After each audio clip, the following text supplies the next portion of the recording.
Why is he here?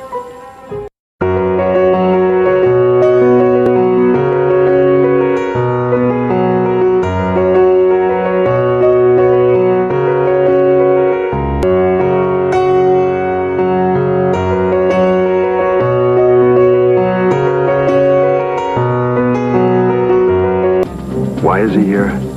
That, too, remains an unsolved mystery. Occupied by his daily affairs, he finds little time to contemplate such questions, except for those moments.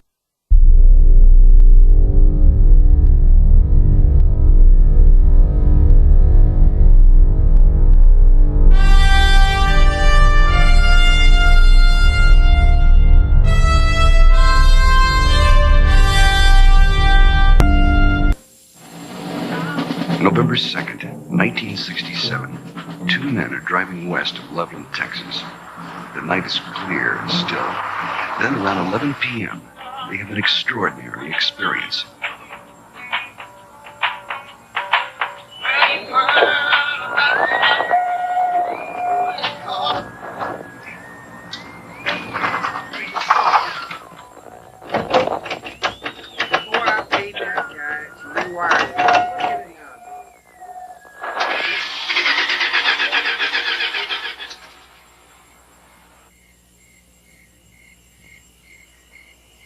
Come on, let's get out and check it.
After the object disappears, their lights come back on. The engine restarts, and they hurry to notify the police. Later, the Air Force investigates their story and 15 similar reports before concluding that a form of globular lightning was responsible for the sightings. But there are many other possible explanations. What you're witnessing is based on fact. Some will find it fascinating. Some may find it frightening. But it is all true. With special thanks to NASA and the Department of Defense for their cooperation in our search for UFOs. It has begun.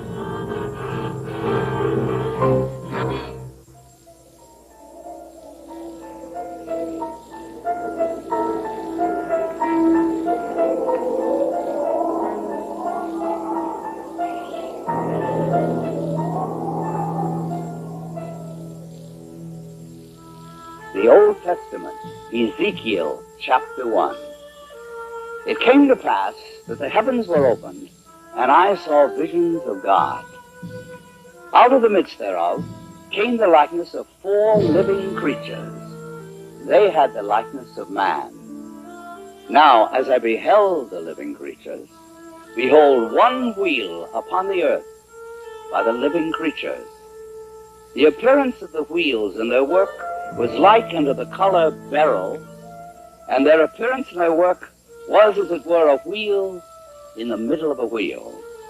And when they went upon their 4 sides, and they turned not when they went. As for their rings, they were so high, they were dreadful, and their rings were full of eyes round about them 4. And when the living creatures were, the wheels went by them. And when the living creatures were lifted up from the earth, the wheels lifted up. This account took place some 500 years before Christ. Other accounts very similar appear in earlier ancient writings.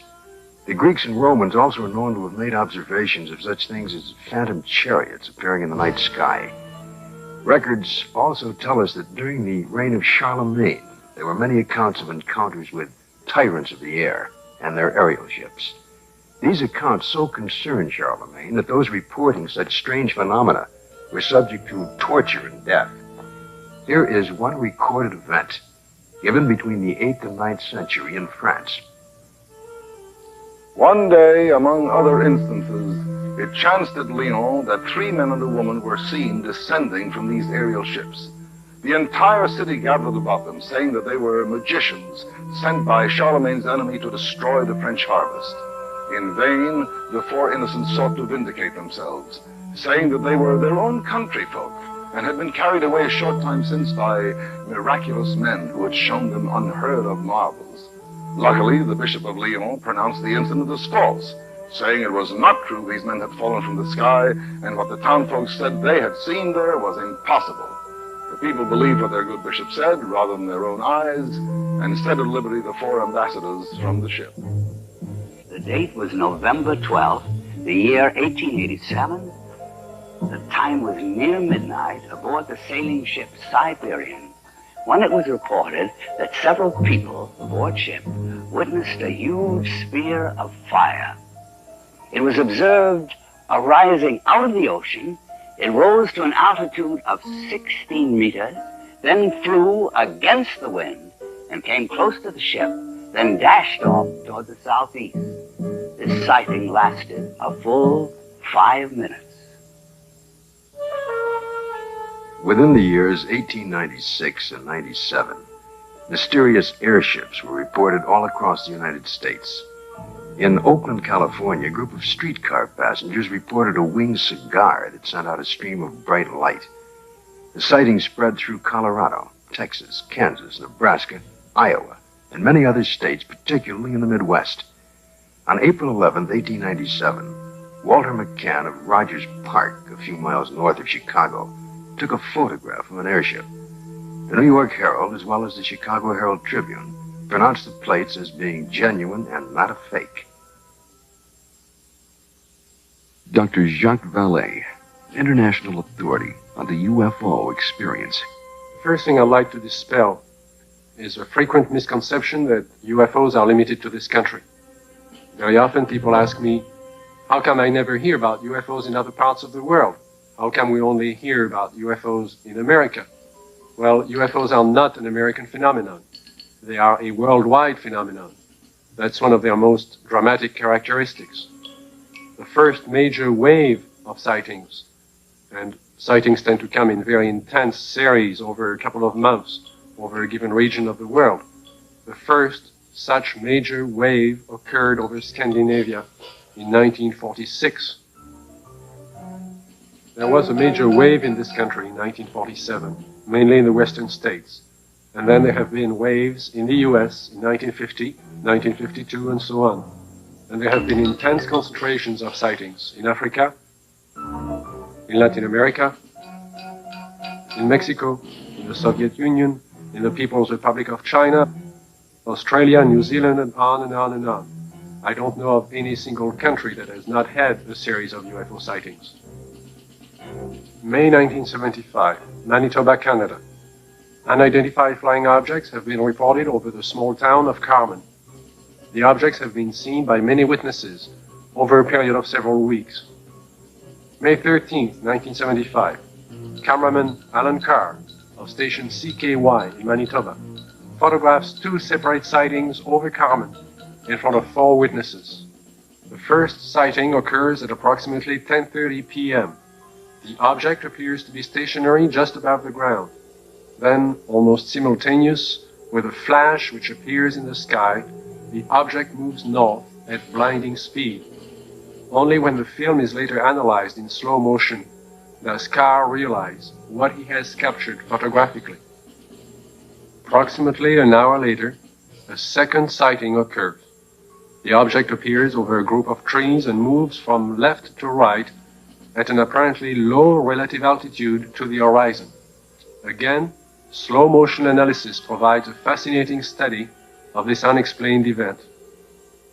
On June 30th, 1973, Jean Bigot of the Astrophysical Institute flew over Chad aboard the Concorde, packed full of scientists and scientific apparatus.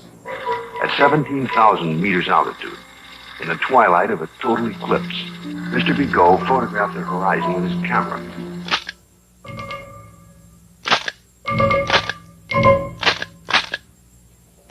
When the photo was enlarged, one of the slides showed what you're now seeing. If you look closely at this photograph, it resembles exactly what has been cited by many Americans during 1973 and 74. Although NASA takes no official position as to the UFO phenomena and their probable explanation, nevertheless, there remains on the record several unexplainable sightings by Gemini, Apollo, and Skylab astronauts.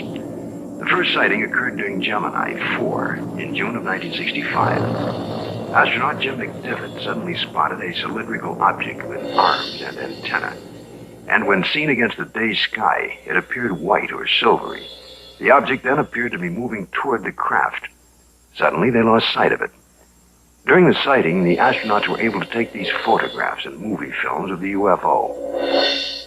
Gemini 5, later that year, after 3 days and 5 hours into their mission, were contacted by Houston Control Center, advising the astronauts that Houston had picked up and was tracking another object, which was pacing Gemini across the entire United States. They estimated the UFO between 2,000 to 10,000 yards from the craft, and as large as the Gemini craft itself. Because of the limitations of viewing area aboard their capsule, no visual contact was made. Radar continued to track the object until they passed the Ascension Islands in the Atlantic. It then disappeared. Gemini 10 crew, Collins and Young, picked up objects traveling together in orbit. A positive identification has to date not been made. This photo was taken during the Gemini 11 flight on the 18th revolution, 27 hours and 47 minutes after liftoff. September 13th, 1966. This UFO was tracked visually and recorded on film by the crew, and is truly considered unidentified by the photo interpretation experts at NASA.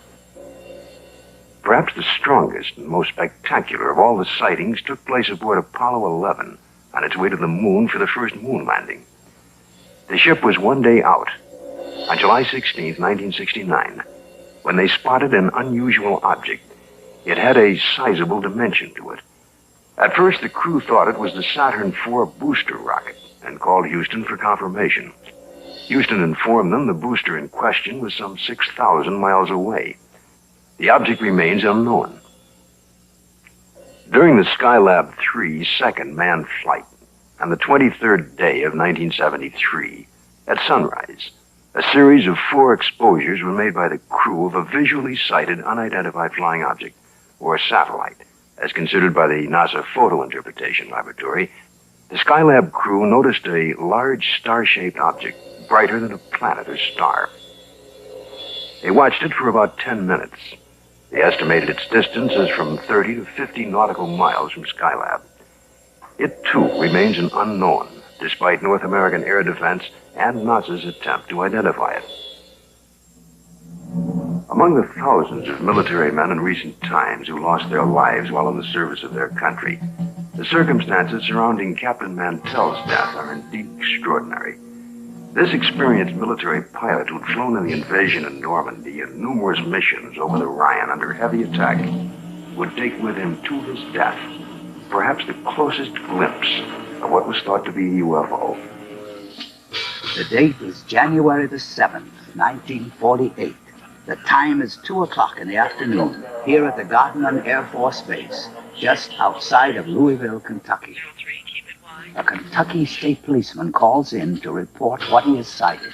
It's an unusual aircraft, circular in appearance, approximately 250 to 300 feet in diameter. I'd say it's moving westwardly at a pretty good clip. Any information? Negative. I will check with our commanding officer.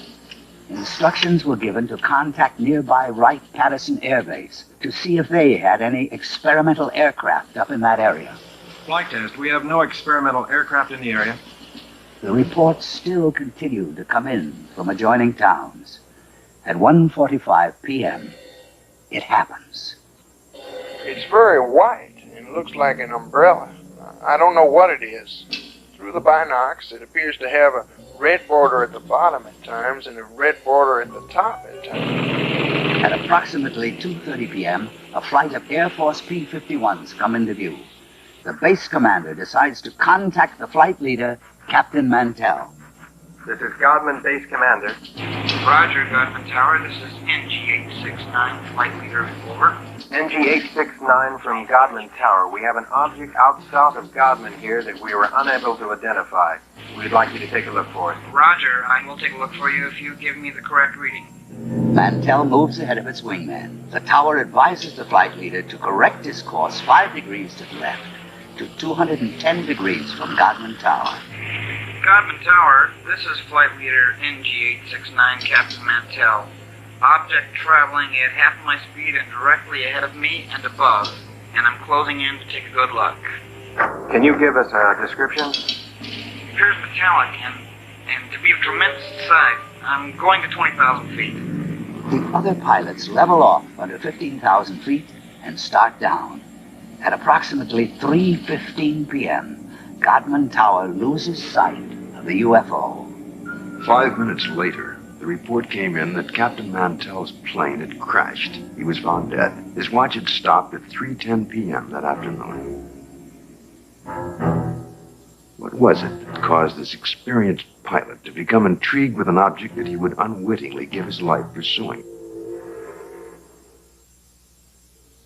6 months later, a cylindrical-shaped object giving off a phosphorescent glow was to be sighted in the night sky over Robbins Air Force Base in Georgia. At 2:45 a.m., Captain C.S. Childs and First Officer J.B. Whitted were piloting a routine Eastern Airlines flight number 576 from Houston to Atlanta. When Whitted reports, "We sighted an object coming toward us. This strange object had a stream of red fire coming from its tail, and I could see it was much larger than anything I had seen or read about." Childs then notices that the object had no wings supporting it. It passed us on the right side. Its speed was about 700 miles per hour, and both men get a very good look at this unusual object. It was about 100 feet long, shaped like a cigar. As it passed, they clearly saw 2 rows of windows, an upper and lower, that were large and square. During that evening, there was a third witness, the one passenger who was awake on that Eastern Airlines flight, Clarence McKelvey. I was startled, frightened. A male steward came to me and said, "I notice you've been looking out the window. Will you talk to the pilot?" And I said, "Well, of course." The pilot came down with his clipboard. He was visibly shaken. He told me that he had been a flyer in the war and had covered so many million miles of flight and had never seen anything like this before. What was it that I saw? Well, I saw this object. It was cigar-shaped. It had a row of windows. Behind them, it was lit. Out of the rear was a cherry red flame. This hair-raising experience was witnessed by 3 aircraft, a passenger, and ground observers added more corroboration. The conclusion of an air intelligence report was that the object remains unidentified as to origin, construction, and power source, and goes into the record classified as unknown. This is the Pentagon, Washington, D.C. And this man is Colonel Bill Coleman. He was Chief of Public Information for the United States Air Force from 1969 to 1974. It was here at the Pentagon that the Defense Department first became interested in the UFO phenomenon. This occurred in the late 1940s, with reports about objects and lights seen in the sky by military personnel and others. The Air Force decided to investigate the matter anyway. There was that one possibility that these flying objects could well be foreign weapons used for test purposes and might affect our national security. The investigative branch was called Project Sign. The project had only been underway for about 2 weeks when the Mantell crash had made headlines across the nation. The staff's investigation was far from complete, but public pressure was enormous. And they were forced to come up with an answer to really quiet growing speculation that Mantell had been killed by hostile aliens in some flying saucer. That's when we decided that Mantell had chased the planet Venus. However, this was an initial finding. The Chills and Whitted case had an impact on the Air Force project. It presented the first close-up account by highly reliable witnesses. The object described led some of the staff to postulate an extraterrestrial theory. And they wrote up an estimate of the situation, which at the time was classified top secret, suggesting that the saucers were from outer space. This theory was rejected by the Air Force Chief of Staff, General Hoyt Vandenberg, and even other Project Science staff members as not having enough proof. So the extraterrestrial visitation idea was dropped for the time being. It's been said in jest that if these UFOs are from other worlds and they wanted it to be known, all they'd have to do is land on the White House lawn.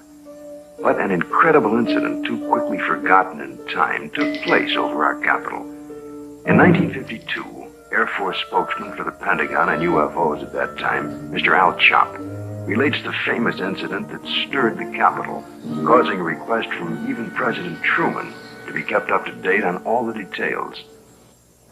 There were radar reports of unidentified flying objects over the nation's capital. We had 3 reports. One came from Andrews Air Force Base radar control room, and 2 from the radar controls at Washington National Airport. The first sightings consisted of a number of unidentified targets picked up on radar. Then a call was placed from National to the Andrews Air Force Base flight controllers. They were apparently tracking the same targets. Then Andrews reported a visual observation of 3 objects that were apparently in the same position as those indicated by our radar sets. The targets stayed on radar until about 12:30 a.m. They moved slowly at first, about 100 to 200 miles per hour. Then one of the targets sped away at a fantastic rate of speed. It moved west from Andrews toward Riverdale. The estimated speed was 7,300 miles per hour. At this time, in the tower, we had about 7 targets on the radar scope. These unidentified objects were flying all over the city. They even violated the restricted air corridors here over the White House and over the Capitol building. The phenomena wasn't to subside. The following Saturday night, July 26th, a repeat performance unsettles the Capitol again.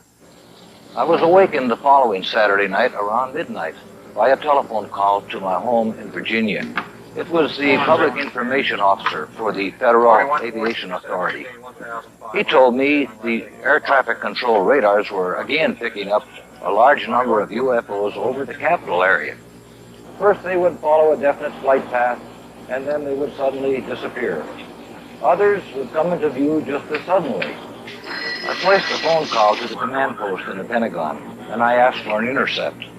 About 2:40 a.m., we got a radio call from a flight of F-94s, 2 aircraft in the flight. They also, at about that moment, appeared on our scope. And at that moment, a very frightening thing happened to us. All of our unknown traffic completely disappeared the moment those aircraft came on the scope. The flight leader called in and said, well, it doesn't look like we're going to do any good here, so we're going to go back to base. And at the very moment those aircraft disappeared, all of our unknown traffic appeared again on our scope. And again, it was a very frightening experience. We called Andrews Air Force Base, and they reported exactly the same thing happened to their scope. At 10 a.m. on the morning after the sighting, General Landry, at the request of President Truman, called intelligence to find out what was happening over Washington. It was the largest and longest press conference held in the Pentagon since World War II. General Samford headed the conference and said that he was personally satisfied that the radar scope sightings were the result of temperature inversions, which are known and account for certain blips on radar. Although this was the conclusion of the Air Force investigations, Interestingly enough, the actual report begins with this opening comment. A study of the various reports regarding the subject. Radar sightings do not allow a positive and final explanation to be made. The CIA now would enter the picture by convening a panel of top scientists to examine the UFO phenomenon. The CIA's concern was that recent waves of sightings might constitute a threat to our national security. The thinking was that the enemy could exploit UFOs as a decoy in the preparation for an attack on the United States. 5 outstanding scientists and various Air Force and CIA representatives were to meet on Wednesday, January 14th, 1953.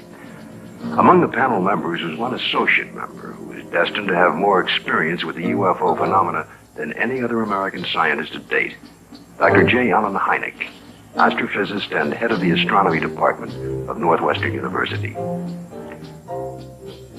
I was called into the meeting on Thursday. The panel members were seated around this table. It was a rather somber and impressive occasion, actually. I was a junior member, and I remember feeling considerably nervous and apprehensive about being in front of this powerhouse of scientists. But then for the past 4 years, I had been scientific advisor to the U.S. Air Force on this very problem. There were 2 films that were of particular interest to the panel at that time. One was a film taken by a Navy officer while on vacation in Utah, near Tremonton, Utah, and the other was a film taken in Great Falls, Montana, by the owner of the local baseball team. The Utah film had already been subjected to some 1,000 or so man-hours of analysis by the Navy's Photographic Interpretation Laboratory.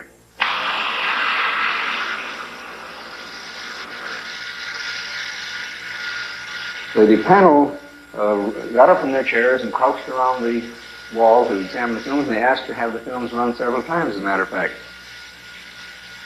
Now, the Navy had, on the basis of their detailed analysis of the Utah films, they had concluded that the objects shown on the films could not be birds, balloons, aircraft, and so forth, but indeed that they were self-luminous, unidentified objects.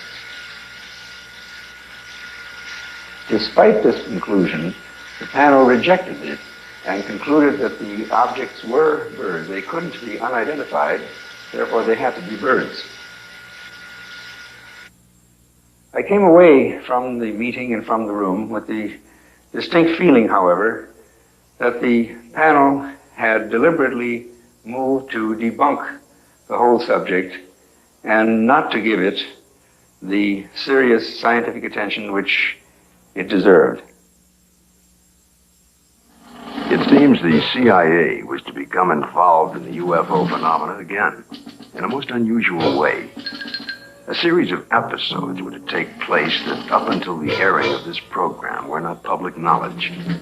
The events were so bizarre that it's hard to conceive they happened to individuals associated with such no-nonsense organizations as the Office of Naval Intelligence and the CIA. This man is retired Lieutenant Colonel Robert Friend, U.S. Air Force, and former head of Project Blue Book. Friend, now on the management staff of Celesco Industries Incorporated, which builds and launches missiles for defense testing purposes. Friend now relates this most unusual experience.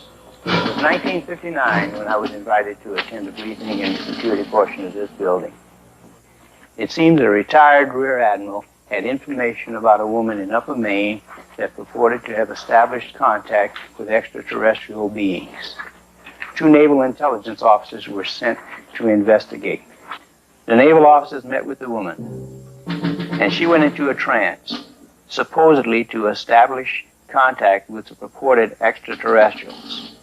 And then they asked her scientific and technical questions that a woman of her education could not possibly know the answers to. Yet, as the questions were put to her, she was able to answer easily, with seeming telepathic help from these purported extraterrestrials. According to the report, she indicated there was an organization, OEEV, which meant Universal Association of Planets, and that organization had a project, UNZA, meaning Earth, which was being conducted. Then an unexpected turn took place. One of the naval officers was informed by the woman that they, the extraterrestrials, were willing to answer questions directly through him, a naval commander and intelligence officer with no prior experience in telepathic communication. He took over and attempted to write down the answers to questions put to him by his fellow naval officer. The word traveled back quickly to Washington officials and the very skeptical CIA. Nevertheless, there was no reason to totally disbelieve the report of this highly respected Navy commander. Questions were put to him, such as, do you favor the government, religious group, or race? And would there be a third world war? The answer to both was no. The group then asked if they could see a spaceship, and the commander, still in a trance, told them to go to the window and they would have proof. The group moved to the window where they supposedly observed a UFO. I was told that a call was made for radar confirmation. The reply came back that that particular quadrant of the area was blanked out on radar at the time. After being briefed on all of the details, I asked the commander if he would attempt to contact me. He sat for several minutes and then appeared in a deep trance with his Adam's apple moving up and down rapidly. Questions were put to him, and he answered them by printing in rather large letters using rapid but jerky motions. It wasn't at all like his natural hand. During the course of the questioning, we learned the names of some of the so-called extraterrestrials. One was Krill, C-R-L-L-L. Another, Alomar, A-L-O-M-A-R. And another, Alpha, A-F-F-A, purportedly from the planet Uranus. A case that just as well could have been written by a very imaginative science fiction writer. But here in my hand is the actual account of the incident by one of the agents present at that time. The names of 7 men present are listed here. Because of the unusual nature of the incident, and at their request, their names will remain confidential. Another reason for control of the Blue Book files was to protect the names of witnesses. To help satisfy public demand, periodic summary releases were made. We had no proof that we were indeed being visited by extraterrestrial vehicles under intelligent control. However, we couldn't prove that there weren't spaceships either. It created a dilemma for the Air Force. In 1966, an important incident takes place in Michigan. It creates enough of an uproar that President Gerald Ford would at that time call for a congressional hearing on UFOs. Here are excerpts from Ford's actual letter to the House Armed Services Committee. The Air Force sent a consultant, Dr. J. Allen Hynek, to investigate various reports, and he dismissed all of them as products of college student pranks, or swamp gas, or an impression created by the rising crescent moon and the planet Venus. I do not agree that all of these reports can be or should be so easily explained away. I am proposing that the Science and Astronautics Committee, or the Armed Services Committee of the House, schedule hearings on the subject of UFOs and invite testimony from both the executive branch of government and some persons who claim to have seen UFOs. I think we owe it to the people to establish credibility regarding UFOs. Sincerely, Gerald R. Ford, Member of Congress. Congress acts on Ford's letter and holds an open hearing under the chairmanship of L. Mendel Rivers of the House Armed Services Committee. Only 3 persons are invited to testify. The Secretary of the Air Force, Dr. J. Allen Hynek, and Project Blue Book head at the time, Colonel Hector Quintanilla. Hector Quintanilla relates the events and reports of the unusual sighting that led up to the congressional hearing. There were 2 sightings, one at Hillsdale and the other one here at Dexter. Based upon the original reports from the Sheriff's Department, it all began at 8:35 p.m. on March 20th, when Frank Manor, who used to live over there, reported to the Sheriff's office that he had seen a strange object in the swamp over there. According to the police report, the police officer, in company with the complainant, proceeded along Territorial Road until they reached Grant Road, at which time they turned left, proceeded to the end of the road, secured their vehicle, got out of the automobile, proceeded along the cornfield, keeping the trees lined to their left. Then they crossed an open field to the creek. They crossed the creek and reached this point, which was their vantage point, and observed the object. Frank Manner described the object as brown in color, quilted, with a porthole in the center, sort of flat on the bottom, cone-shaped towards the top. Two small lights, one at each end. One glowing bluish green, the other one a brilliant red, with a glow at the bottom. Well, of course, by the time I arrived, the situation was so charged with emotion that it was impossible for me to do any really serious investigating. I had to fight my way through reporters to interview the witnesses. Other sightings were reported over the area, and a solution from Dr. Hynek and Major Quintanilla seemed in the offing. Well, the pressure was mounting for an official explanation. There were more than 60 newsmen jammed in at that news conference. I gave what I thought to be at that time the only scientific explanation possible for the faint lights in the swampy area. I made the statement that it could be swamp gas, and even though I went on to emphasize that I couldn't prove it in a court of law, that was the full explanation for these sightings. Well, the press picked up the phrase, swamp gas, and rushed off to the telephones, and I was to come into a great deal of criticism over it. What was the outcome of that congressional hearing? I believe the Air Force presented its side quite openly and completely. It seemed to satisfy the members of the committee. Now a remarkable observation is to be recorded. If the facts are correct, the Air Force must now consider the possibility of beings related to UFOs. It happened in Socorro, New Mexico, here just outside of this quiet desert town.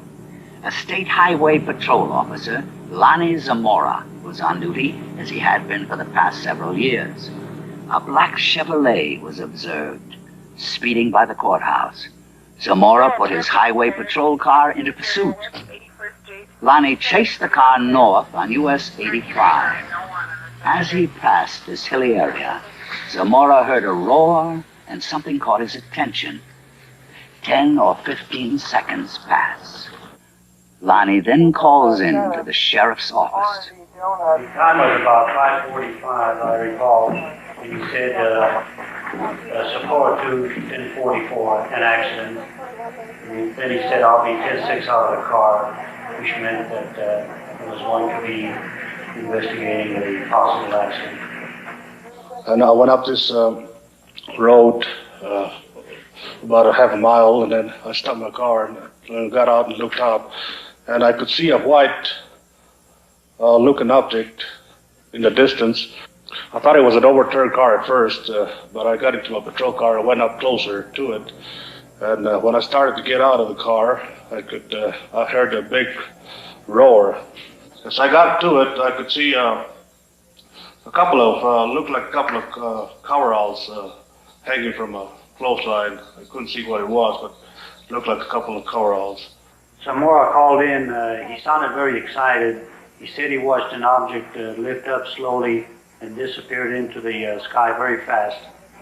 I went down to where the object had been, and I noticed the brush was burning in several places. The object had left 4 perpendicular impressions on the ground. I noticed several bushes were smoldering, but they felt cold to the touch. I noticed what appeared to be a couple of oval footprints on the ground. I knew Lonnie had seen something. The proof was right there.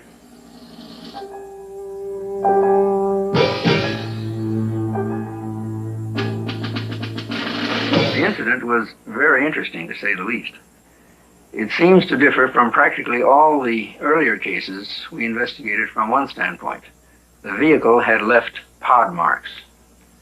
There was an insignia observed by Lonnie Zamora on the side of the craft. The insignia was unidentifiable, not American nor Russian. And last of all, the observation of these 2 people in some sort of suit. But what did the investigation turn up? What was the official Air Force estimation of the situation? We went over the case completely. We had soil samples tested at the Air Materials Laboratory. The front bushes were analyzed for propellant residue.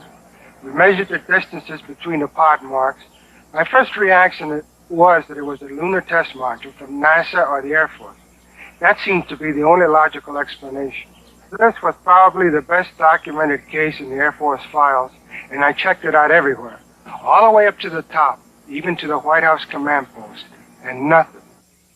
According to the official status of the sighting of Lonnie Zamora, case carried as unidentified, pending additional data. April 19, 1897, in Leroy, Kansas, a farmer named Alexander Hamilton, his son, and a farmhand are awakened by strange noises from the cattle pen.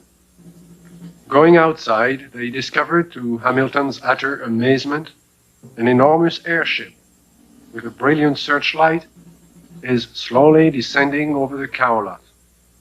Fearfully, Hamilton moves closer and is startled to find that one of his cows has been caught by a red cable running down from the ship.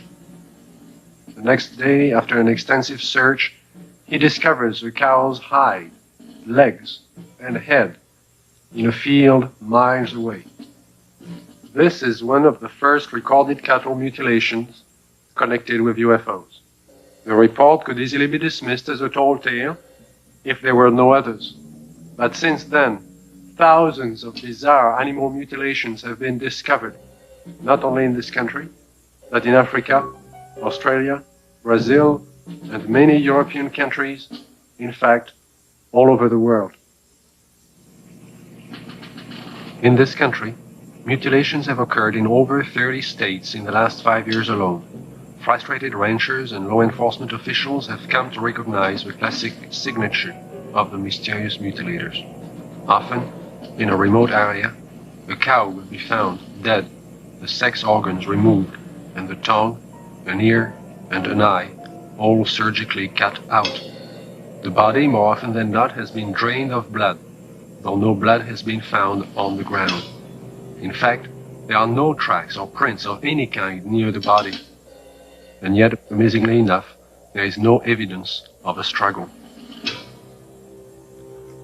One of the first states to be hit by the mutilations was Colorado.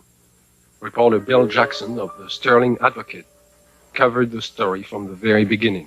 A classic mutilation, or say 90 to 95% of the mutilations will be almost identical. Some part of the face will be gone, exposing nothing but, the jawbone. An eye will be taken, the tongue will be cut out, and an ear will be taken. The rectal area of the animal will be what appears to be bored out. The reproductive organs will be removed. In the case of a cow, the udder will either be entirely removed or parts of it will be removed. Usually, in probably 90 or 95% of the cases, there will be no blood whatsoever in the animal. And there will be no traces of blood on the ground where it fell or where it was mutilated.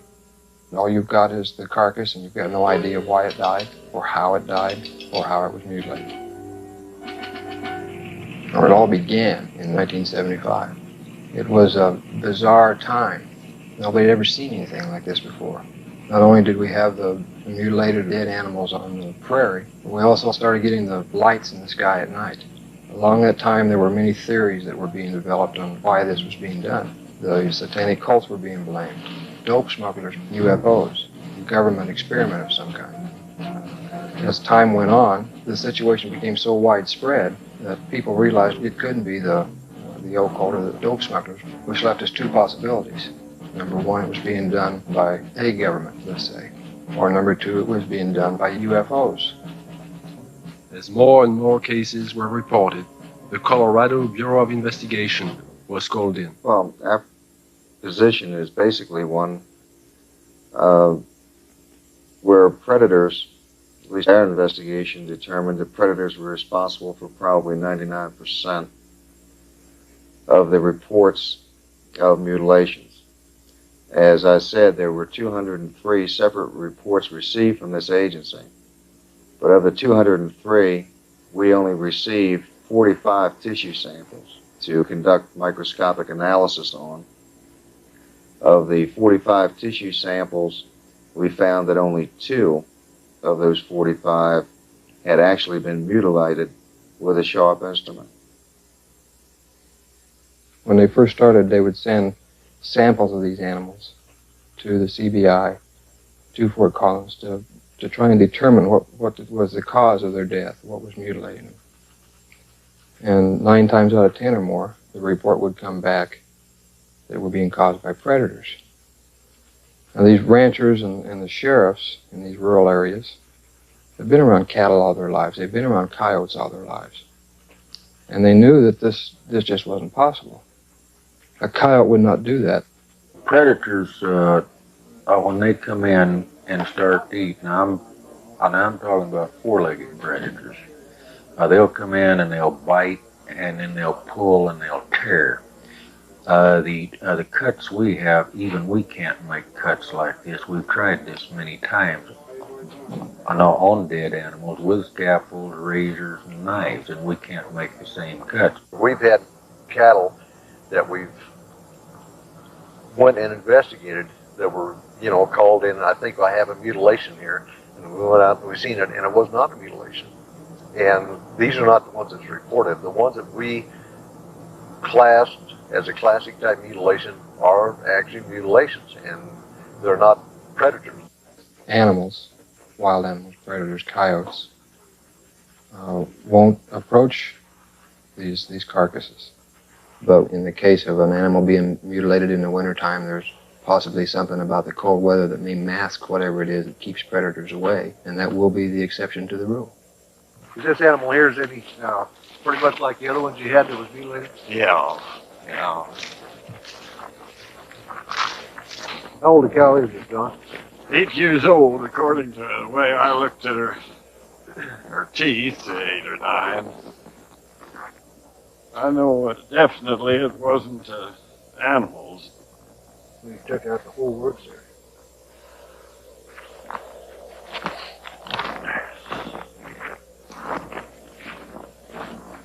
Don, now on this critter here, now this looks like a real incised wound. Yeah. Well, it looks, it's definitely cut. Oh, yeah. And everything, you can tell that. I mean, even at the age that it is right now, that's opposed to the way it is to where the animals have been to it on this other side over here. Kind of noticed there, the difference there, Don, between here and how animals have been to that, and that flesh is torn. Yeah. And it's not a real incise, but yet when we seen this animal the other day, now these were all precise, good, clean cuts on there. Definitely. So that's a good example of what we was trying to say about the lab up there. They said that it was predators doing it, but that definitely wasn't a predator wound there. No, I wouldn't say. Well, it looks like they went clear from the navel here, clear back in underneath here, and took the whole bag and out of the whole works out, and they cored down into the rectum, the whole rectal area. It looks like it got back into some of the reproductive organs back in there. As the mutilations and the sightings of the lights in the sky continued, it got to a point to where ranchers in the northeastern part of the state began arming themselves. They weren't getting the results they wanted from state authorities. They were concerned for their families, and they never knew when they might be next. They began patrolling their pasture land, watching over their herds at night. The lights from the sky, when they got too close to a herd of cattle, the ranchers shot. Well, I think everybody was a little edgy. Everybody started carrying high-powered rifles. I don't know what good it had done, but everybody was awfully nervous. I'm completely convinced that there's something there that's not normal. There's a lot of questions that are unanswered, I'm sure, and hopefully someday maybe somebody will figure it out. Unidentifiable lights in the sky have appeared in virtually every area of this country which has been plagued by cattle mutilations, but no explanation has been found for these strange sightings. There are some who believe that these objects in the sky are responsible for thousands of mysterious cattle deaths which continue to this day.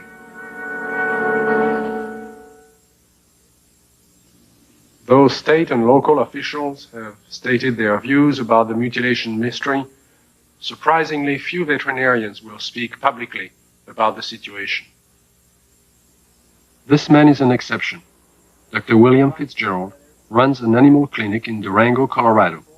Because of his expertise in the field of veterinary medicine, he was asked by the sheriff's office to perform an autopsy on a mutilated cow found in a remote area of state-owned forest. This particular animal had been largely exsanguinated. The anus and about the first 4 inches of the rectum had been removed. The preputial skin and the last 2 or 3 inches of the penis had been severed flush with the body wall. The left eye had been removed, and the last 1/3 of the tongue had been cut. A portion of the lips on the left side of the animal were also sawed off, presumably to gain access to the tongue, but this makes no sense because that portion of the tongue could have been easily pulled out and cut off without that, so I don't understand that point. Reports I have heard, some that I have read subsequent to this time, indicate that people have seen mutilations that they attributed to predators. And if this was a predator, he had 2 feet and a 6-inch knife, because it was a very sharp single cut in most instances. And although not the world's leading expert, I work with knives frequently. I know what they do. I know the marks they leave. Exsanguination, the removal of blood from an animal, has been a predominant trademark of the mutilators. Few officials have found an answer to the technique used in this procedure. Dr. Fitzgerald describes what he thinks is the method.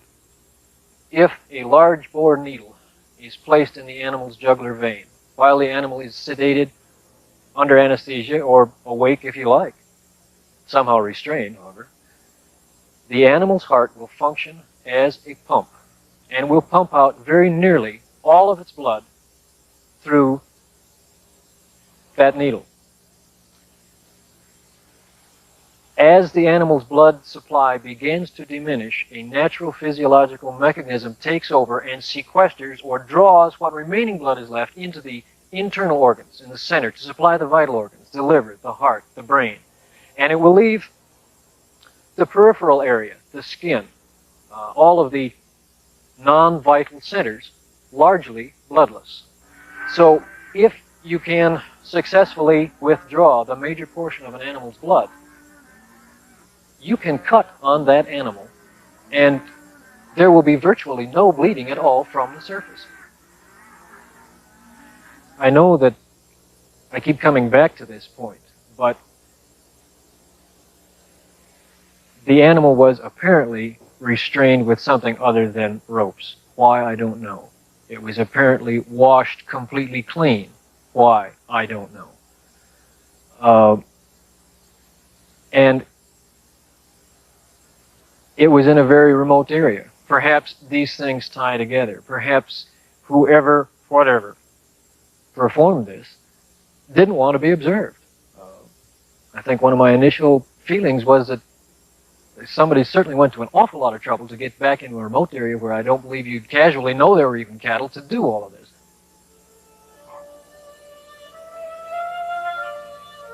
Dulce, New Mexico, similar to the plains of Colorado in its isolation, but nestled among rolling hills and small mountains, is the land of the Jicarilla Apache. Tradition is strong here. Indian women weave intricate baskets and create delicate beadwork. The men preside over tribal business and raise cattle.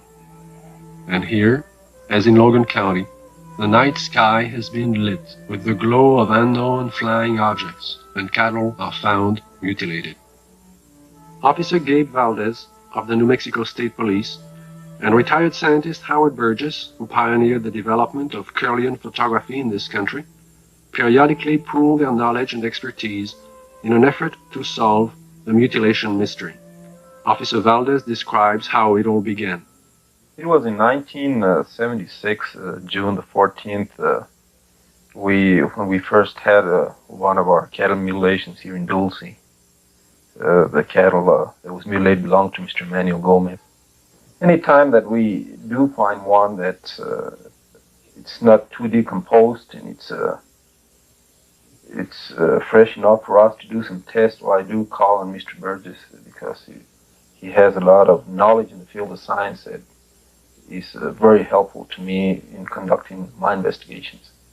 Howard Burgess had a theory that some of the cattle had been marked prior to their mutilation with something which would show up under ultraviolet light but be invisible to the naked eye. Late one night, he and Valdez conducted an experiment and found that out of 80 head of cattle, 5 were indeed marked with a powdery white substance, visible only under ultraviolet light.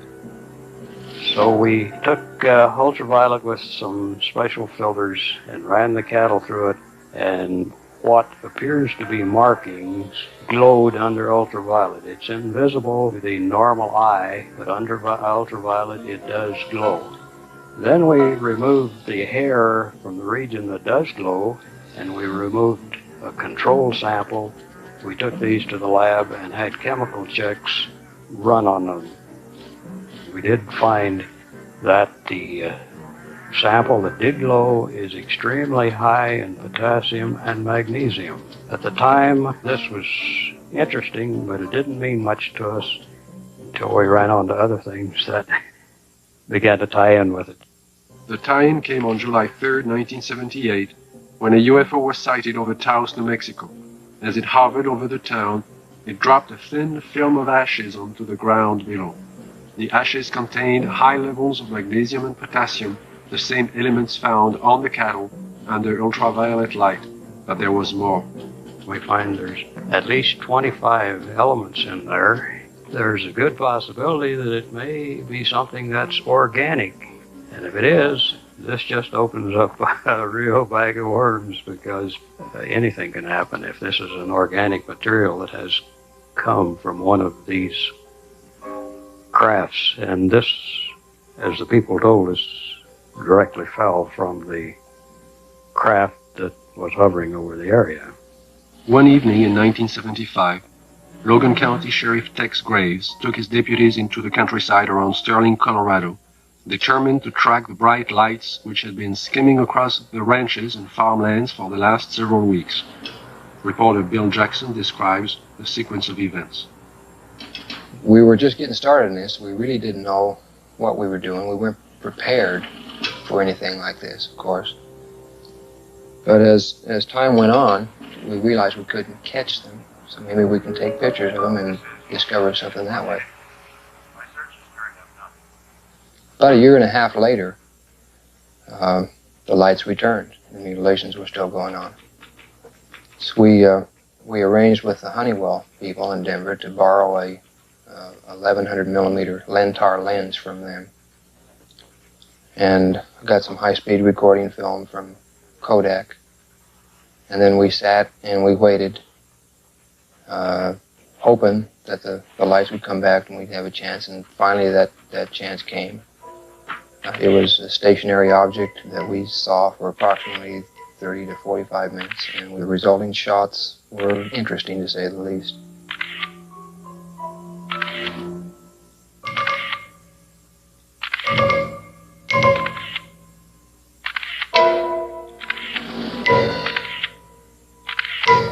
Shortly after these final exposures, the object just disappeared. It was almost like somebody hit a light switch and it was there no longer.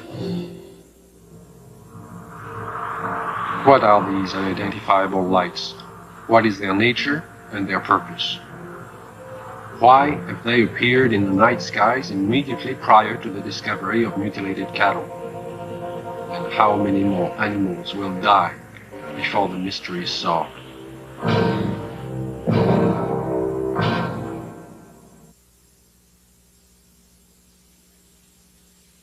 In 1974, I received a call from a woman who had a strange story to tell. One night, as she and 3 friends were returning to Los Angeles from Lompoc, California, they encountered an unidentified light in the sky. Thinking at first it was a helicopter, the friends paid little attention. When the object began to fly in unusual patterns at extremely high speeds, the passengers soon realized they were dealing with something out of the ordinary. What happened next is best told in the woman's own words. Helen is a fictional name. Her real name is being withheld at her own request. I saw it come into the sky from the top of the mountain range and go straight up and do a 9-degree angle toward us. And I called it to the attention of Don, John, and Sue. And they saw it too. And it was there. I was not on dope or alcohol or anything like that. And it started doing really erratic things in the sky. It was a small white light and very easy to see. We were not mistaking anything. It came over to the car, flipped over and went around on the other side toward the other hills and came back, settled above the car. By this time, because it was so close, it was 8 lanes freeway, at least in diameter and even a little wider, saucer-shaped, a very white, luminescent light emitted from the entirety of it. The ship stayed above us, out in front of us, about a minute or two, and we watched it, and none of us were saying a thing. And we just kept driving, and it kept staying in front of us. And then out of the perimeter of it, closest to us, came 4 white beams of light, very much like funnel-shaped, smaller at the perimeter, and they descended upon us and came around each one of our bodies. And out of each one of our bodies, we started to float into that beam of light. The best description would be molecularly being dispersed. And when I looked over at Don and Sue and John, their bodies, their legs and their bottoms are still on the car seat, and their heads and their shoulders and their chest molecules were going through the roof of the car, along with mine. We didn't lose consciousness while this happened. We were completely conscious of going through the roof. And the bottom molecules of our body were coming through too, and we were about 3.5 or 4 feet outside the car, going toward the ship, and we hit an energy field, a strong one, and remembered nothing. Next thing I did remember, we were coming back, the same process, going back into the car. It wasn't until several years later that Helen realized she had experienced more than she remembered. Mental images, which she couldn't explain, caused her to visit a specialist who put her through a memory regression. In this relaxed state, Helen recalled the evening in question and described in detail the experience of being taken aboard the UFO. I came to, and standing in front of me was a very tall man with whitish hair, kind of bronze, beautifully tan type of skin. And he had a long type of robish gown on, and he was looking at me, very, very friendly. And he said he supposed I'd like to know what we were doing here. And I looked around, and I did want to know. There was a huge room that we were in that had a hallway off the front and a hallway off to the side. And they were round, curved hallways. The room was very light. Iridescent light radiated all over, but you didn't see a light bulb anywhere. In fact, you didn't see hardly anything except for the swivel chairs we were sitting in. And he proceeded to help me up, and then we walked together over to the screen in front of us, across the room, and he showed us some information, pictures, and it was very cordial and very easy to talk with. The man spoke to me in English, but concurrent with everything he said was a great deal of telepathic communication, and it was completely peaceful feeling. It all made sense. He showed us a screen with many images on it that clarified some of the things he was saying. He also said that he'd been around with the other people there for thousands of years, and that they had been picking up people and giving information to people for the use of putting it into this world, into this society, to bring about a lot of better changes. And the interesting thing was that there are some people, he indicated, who we know and read about, who were given information by him. This is what he told me. And there was no fear. That's predominant, I think, in everything. From this large room where we first came on, the man led me down into a couple other rooms. And the one that's very interesting was more or less in the center of the ship, and it was a room full of dials and full of men dressed in more form-fitting clothes, whereas the one who met me had a type of ambassadorial robes on. And these guys had more like turtlenecks and Levi's. They were still white, soft, iridescent, and very comfortable looking. And they were working. There was plenty of dials, and there was lots of screens, types of scopes there, and they were doing things. Very very involved. None of them paid any attention to us. They kept their work. After he had taken me to these rooms, we were walking again down the hall to go back to the car. And while we were walking, I remember telling him, you know, nobody's going to believe me. And he said, he's a really nice doctor, and he goes, it doesn't matter if anybody believes you. And there was a purpose to being told these things. And what I had learned and what John and Sue had learned too had its purpose. And he was very kind and very cordial. You could meet him on the street almost and not even feel anything unusual. And then we came back to the room. We were put back in the car the same way as we were taken out. And we just this tremendous sense of peace, and that there was a lot more going on than we had originally thought. In December of 1969, amidst great public controversy, the Condon report from the University of Colorado was finally out. In summary, they found no evidence that UFOs were a threat to the national security, and the late Dr. Condon recommended that the Air Force terminate its involvement in UFO investigations and analysis. In 1969, the Air Force officially disbanded Project Blue Book and the study of the UFO phenomenon. The conclusions of Project Blue Book were: 1. No UFO reported, investigated, and evaluated by the Air Force has ever given any indication of threat to our national security. 2. There is no evidence submitted that sightings categorized as unidentified represent technological developments or principles beyond the range of present-day scientific knowledge. And 3, there is no evidence indicating that these unidentified objects are extraterrestrial. The files of over 12,000 cases were placed into storage, but the ubiquitous UFO wasn't to be influenced by this government position. Incidents were to continue, with daily reports of flying objects finding their way into the news media. In the closing months of 1973 and early into 1974 alone, there are over 1,000 unrelated and unsolved reports of UFOs from across the United States. Delaware State News, Dover, Delaware, October the 16th, 1973. Dover. 3 women on their way to the market saw it. At the same time, the crew of the Delaware State Police helicopter saw it. 2 airline pilots flying over Dover reportedly saw it. Flight controllers at the Dover Air Force Base saw it. Southern Illinois and Carbondale, Illinois, October 18th, 1973. It didn't make any noise, Don said. It had red and green flashing lights on the front and back. Times Dispatch, Richmond, Virginia, October the 19th, 1973. It was hovering, and we parked there on U.S. Route 15 about 2 hours and watched it. Walla Walla, Washington, January 30th, 1974. Guards of the Washington State Penitentiary have spotted what appears to be the same UFO 2 mornings in a row from their tower positions of the prison. Scranton Tribune, Scranton, Pennsylvania, February the 25th, 1974. Police spot flying object. State's UFO reports are increasing. October 21st, 1978. Bass Strait, Tasmania. A pilot named Frederick Valentich disappears after reporting a strange craft hovering above him. December 12, 1978. La Chapelle, France. A 45-year-old worker riding home observes an oval object. Together with another witness, he sees the craft hover above them. December 12, 1978. Guadalajara, Mexico. 2 luminous saucer-shaped objects are reported by residents, then by a police officer.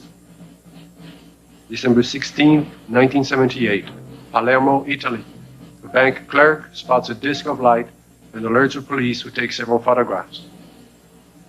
January 2nd, 1979. Wellington, New Zealand. A veteran pilot and a newsman film 7 objects. January 4th, 1979. Jerusalem. Police on duty see 3 mysterious objects at high altitude. January 5th, 1979, Johannesburg, South Africa. A woman and her son report seeing half a dozen occupants in front of a brightly colored craft on a lonely country road. Ordinary people are seeing something all over the globe. But what have the experts seen? NORAD and the Air Force do have extremely sophisticated equipment, and by use of the phased array radar facility, surveillance is maintained on objects in space. But the system is only designed to track things like rockets, satellites, and man-made debris, objects with specific trajectories and which hold an orbital or flight velocity of approximately 4.8 nautical miles per second. This system is designed to discriminate between objects in space. For example, it will ignore a meteor entering the Earth's atmosphere, but will quickly spot a satellite as it begins re-entry. Objects can also be photographed with incredible precision by the electro-optical surveillance system, and it's very good at its job. However, it's not designed to photograph everything, just specific items and particular missions. The sky is so vast, it is virtually impossible to wait for, track, and photograph all unidentified phenomena. There is just not sufficient time or budget. So it is not really accurate to say that our sophisticated equipment and personnel are able to identify and examine any and all UFOs.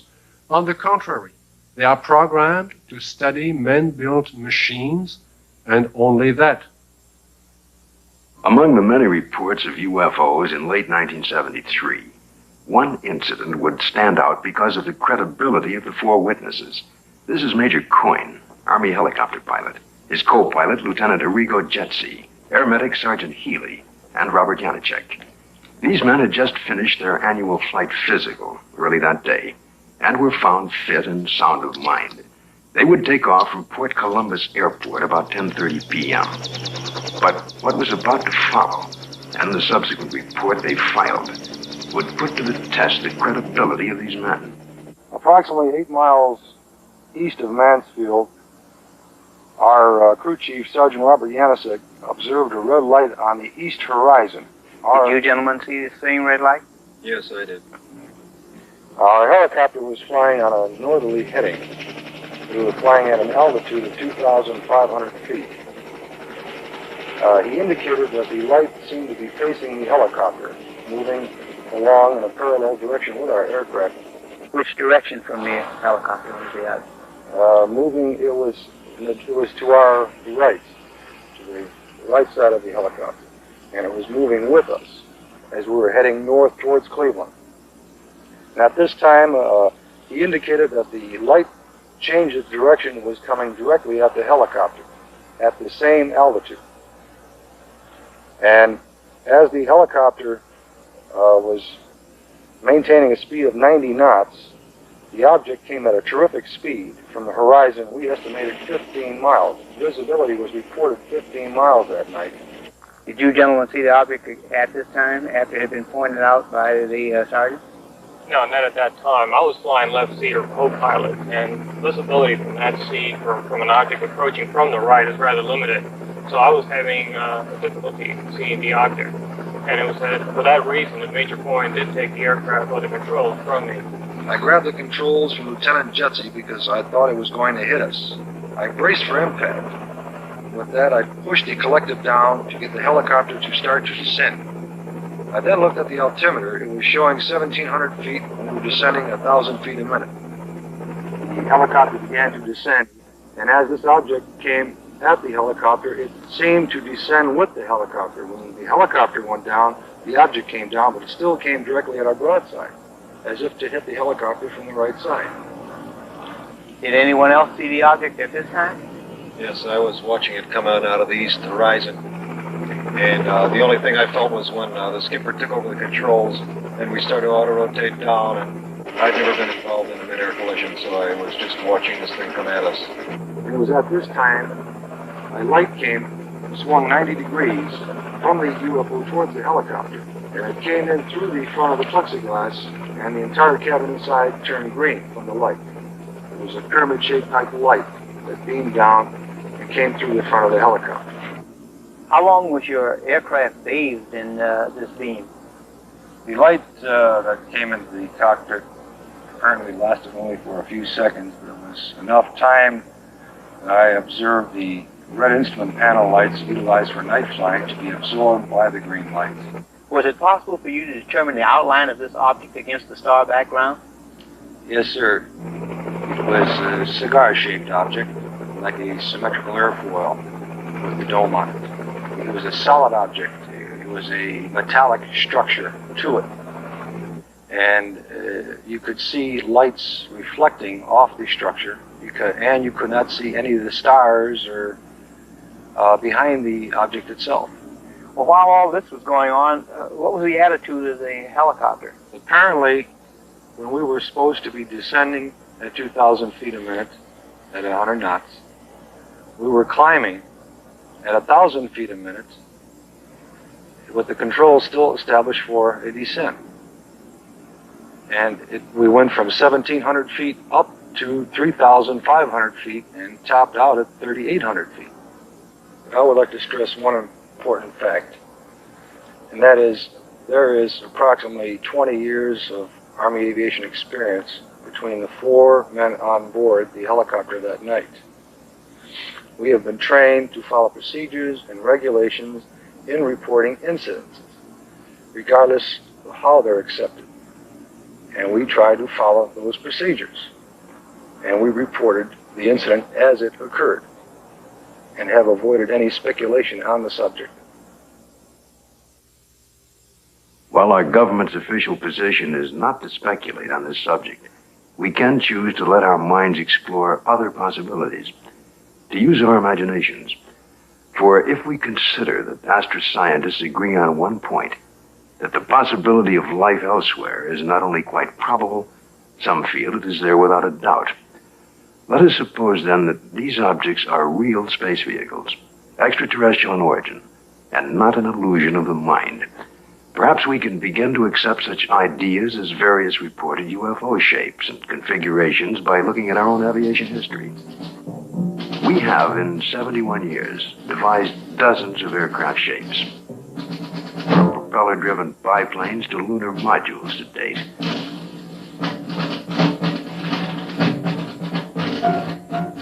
And by projecting into the future, it's conceivable that our technology may lead us to similar developments. As to the UFO's behavior, if they are space vehicles, they appear to have movement in advance of our understanding of what is possible in the 20th century. But we must realize, however, it stretches our imagination. There will be a 21st and 22nd and 23rd century, where the impossibilities of today may be tomorrow's commonplace. If these vehicles are of origins outside our Earth, then we must assume they are managed, controlled, and operated by some sort of beings, perhaps similar to us. From sketchy reports around the world, we can begin to construct a hazy portrait of these aliens. Reports indicate ashen, pale, white skin, perhaps with a thin protective membrane over them. Eyes large, far apart, with a wraparound appearance. Nose indefinite, 2 small breathing holes. A slit mouth, or small, or no opening at all. Behavior, cautious, curious, firm. Ability to paralyze on touch. Sounds emitted. Humming. Oohs in a foreign language or some accent. Buzzing as if electronic from their head and chest. Wearing head protection or overall body protection. We just might not be scientific and technically sophisticated to the extent that's necessary in order to recognize what is the real evidence in what we have collected. I think we should also think of other possible hypotheses. Suppose there are such things as interlocking universes, where forms of matter which don't mesh with ours except under strange conditions. To assume that we're on the level of intelligence that would of necessity be visiting us, if they have the ability to come here, there may be no common bridge of understanding. There may be attempts at communication and we don't recognize it as communication. We must always be aware of the fact that we may be testing the wrong hypothesis. As for instance, in the days when people talked about stones falling from heaven, that was testing the wrong hypothesis. meteorites do exist. The phenomenon exists, but they're not stones that fall from heaven. They're stones that the Earth collides with when they're in orbit around the sun. It's arrogant, egocentric, egotistical for us to think that we are the highest intelligences in the universe. I think that's completely preposterous. As far as the extraterrestrial intelligence is concerned, I believe it's out there. We have not been able to come up with a logical explanation. At least our scientists have not. The only plausible explanation that would explain all of these sightings is the theory that these could be intelligently controlled vehicles controlled by an alien species, alien to this planet. How would the public react if this event were true? To find the answer, Dr. Leon Festinger of the New School for Social Research consulted a number of prominent social psychologists from several universities across the United States. You must realize that social scientists can only make educated guesses about reactions to such a new and startling event, but nevertheless, certain behavior can be predicted. Dr. Aronson of the University of Texas points out that many people already have strong beliefs about the existence or non-existence of extraterrestrial beings and are committed to these beliefs. Dr. Walser tells us that if these extraterrestrial beings were advanced beyond us, we would probably gain technological information from them, that many Americans may worry that their benefactor will demand something in return, constant gratitude or acknowledgement of their superiority. As far as panic is concerned, most of my associates agree that it wouldn't happen unless there were, one, an imminent danger with no escape or chance to protect oneself, and two, it resulted in loss of contact with family or primary groups. And last, there is also the question of longer-term effects. What would happen over many years? One social psychologist suggests that it might help to unite the world. If the visitors from space prove to be an enemy, he suggests, then we would unite as one species to drive the invader away and then to live in peace thereafter. We've so far talked of the past and the present, but what are the possibilities of the future? It seems almost certain that if other beings more advanced than ourselves do inhabit other sectors of the universe, then it's quite probable there will come that day, that moment in time, when official contact will be made. Let's look at an incident that might happen in the future, or perhaps could have happened already. The premise is that contact is made by extraterrestrial beings with representatives of the United States Air Force at Holloman Air Force Base in the deserts of New Mexico. The day is clear. It's about 5:32 a.m. at Holloman Air Force Base. Traffic light. One recon plane is on the field ready for takeoff when Sergeant Mann is given a report of an approaching unidentified craft. Yeah, Bill, no, nothing on I'll repeat it again. Unidentified approaching objects on coordinate 49er, 34 degrees southwest, falling length in our course.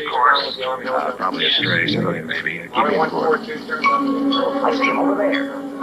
Check with Edwards. Make contact with him, Bill. This is Hollywood Air Force Base Control Tower. Identify yourself. What's your tail number? You're encroaching on military airspace. Warning, identify yourself. You're in a restricted military air corridor. Call the base commander. Base commander's office, Sergeant Whitmore speaking. Yes? Yes, hold on. Colonel, for you. This is Colonel Horner, yes? Yes, an unidentified vehicle. You warned the aircraft again? 142, turn What's its shape? Check Edwards? Civilian patrol? Okay, all right. Sound a red alert. Unidentified aircraft approaching. Hey, Bill, give me a quick check with Wright Patterson Intelligence. There may be an experimental craft from somewhere, I don't know, here. Alert the fire chief and security and safety.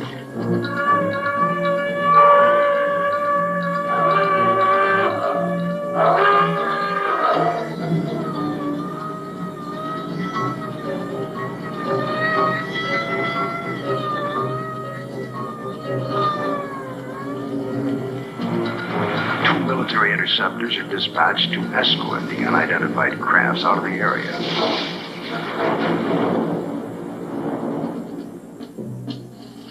During a routine photographic mission, a tech sergeant and staff sergeant of the base photographic team were aboard a helicopter at the time and run off several feet of film of the three objects, one of which breaks away and begins a descent. A second high-speed camera crew on the ground runs off approximately 600 feet. The cameras continue to roll as the extraordinary vehicle comes into view. It hovers, almost silently, about 10 feet off the ground for nearly a minute and yaws like a ship at anchor, then sets down on 3 extension pads. The commander and 2 officers, along with 2 base Air Force scientists, arrive and wait apprehensively. A panel slides open on the side of the craft. Stepping forward, 1, then 2, and a third, what appear to be men dressed in tight-fitting jumpsuits, perhaps short by our standards, with an odd blue-gray complexion, eyes set far apart, a large pronounced nose. They wear a headpiece that resembles a rope-like design. The commander and the 2 scientists step forward to greet the visitors. Arrangements are made by some sort of communication, and the group quickly retires to an inner office in the King 1 area. Left behind stand a stunned group of military personnel. Who the visitors are, where they're from, and what they want is unknown.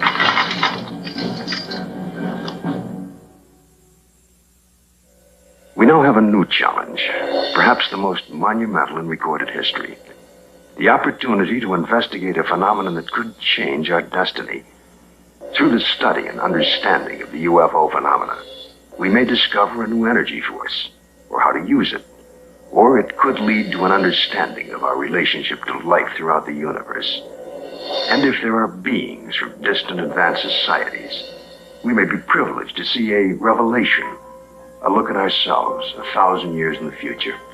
And perhaps at this very moment, located in another galaxy, somewhere in infinite space, other beings raise similar questions and discuss the possibilities of life outside their planet, and talk about Earth as part of their plans for the near future.